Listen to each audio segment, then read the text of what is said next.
നിങ്ങൾ ഈ പല സ്ഥലത്തായിട്ട് യു ഐ ഡിസൈൻ എന്ന് കേട്ടിട്ടുണ്ടാവും. അപ്പോൾ ഇന്ന് നമ്മൾ നോക്കാൻ വേണ്ടി പോകുന്നത് യു ഐ ഡിസൈനിനെ കുറിച്ചാണ്. ഈ യൂസർ ഇൻ്റർഫേസിൻ്റെ ചുരുക്ക രൂപമാണ് യു ഐ എന്ന് വിളിക്കുന്നത്. നമ്മളിത് കുറച്ച് ലളിതമായിട്ട് പറയുകയാണെങ്കിൽ, ഇപ്പോൾ നിങ്ങളൊരു വെബ്സൈറ്റോ അല്ലെങ്കിൽ ഒരു ആപ്പോ അല്ലെങ്കിൽ ഒരു സോഫ്റ്റ്വെയർ ഒക്കെ ഓപ്പൺ ചെയ്ത് യൂസ് ചെയ്യുന്ന സമയത്ത്, അപ്പം അത് ഓപ്പൺ ചെയ്യുന്ന സമയത്ത് തന്നെ നിങ്ങൾ കാണുന്ന ഭാഗങ്ങളുണ്ടല്ലോ, അപ്പോൾ അത് നിങ്ങൾക്ക് ഒരു ആകർഷണമുള്ളതായിട്ടോ അല്ലെങ്കിൽ ഒരു അറ്റൻഷൻ തോന്നുകയോ അല്ലെങ്കിൽ അതിനൊരു പ്രൊഫഷണൽ ഫീൽ നിങ്ങൾക്ക് തോന്നുകയൊക്കെ വേണം.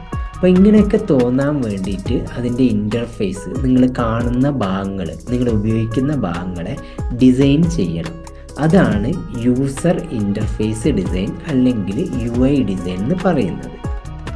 നിങ്ങൾ ആ ഒരു ആപ്പോ സോഫ്റ്റ്വെയറോ വെബ്സൈറ്റോ ഒക്കെ ഓപ്പൺ ചെയ്യുന്ന സമയത്തുണ്ടല്ലോ, അതിൽ കാണുന്ന ബട്ടൺസ്, കളേഴ്സ്, ലേഔട്ട്, ഐക്കൺസ് ഇതെല്ലാം യു ഐ ഡിസൈനിൻ്റെ ഭാഗമായിട്ടുള്ളതാണ്. യു ഐ ഡിസൈനിൽ മെയിനായിട്ട് വിഷ്വൽ സ്റ്റൈലാണ് ഡിസൈൻ ചെയ്യുന്നത്. ഈ ഒരു വിഷ്വൽ സ്റ്റൈൽ ഡിസൈൻ ചെയ്യുന്ന സമയത്ത് വ്യൂവേഴ്സിൻ്റെ ബിഹേവിയേഴ്സ്, അതുപോലെ ആ ഒരു സമയത്തുള്ള ടെക്നോളജി, ഏറ്റവും പുതിയ ട്രെൻഡ്, ഓഡിയൻസിൻ്റെ സൈക്കോളജി, ഇതൊക്കെ ഫോക്കസ് ചെയ്താണ് U L visual style design ചെയ്യുന്നത്.